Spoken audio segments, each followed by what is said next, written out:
రాశిగా మనం అనుకుంటారు. కానీ ఈ విగ్రహం తెప్పపైకి నిమజ్జన మహోత్సవానికి వేంచేస్తూ ఉన్నది.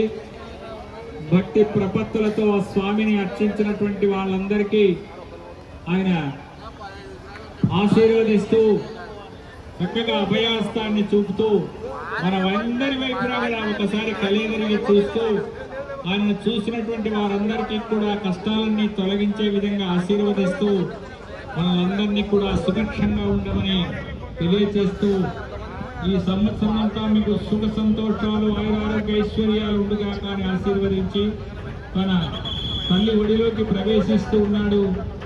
ఆ గంగామ్మ తల్లి ఒడిలోకి ప్రవేశించడానికి పెద్ద తెప్పపై వేంచేస్తూ ఉన్నాడు. అక్కడ ఆ స్వామిని అందరూ ఒకసారి మనస్ఫూర్తిగా నమస్కారం చేసుకుంటే మన యొక్క కష్టాలన్నీ కూడా తొలగిపోతాయి అని చెప్పేసి తెలియజేస్తున్నాం.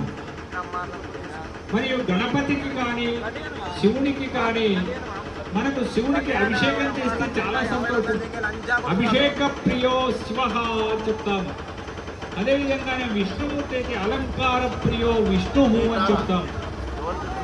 అదేవిధంగానే గణపతికి తర్పణ ప్రియుడు.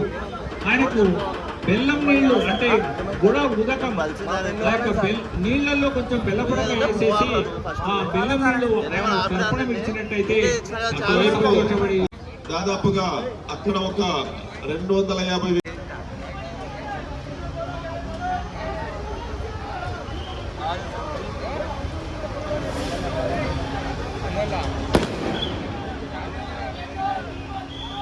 చేస్తే ఐశ్వర్య వృద్ధి కలుగుతుందట.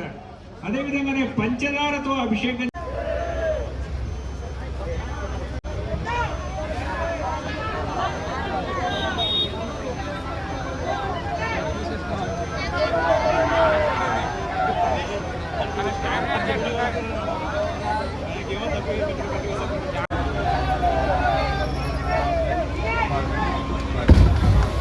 జై బలో గణేష్ మహారాజ్ కు.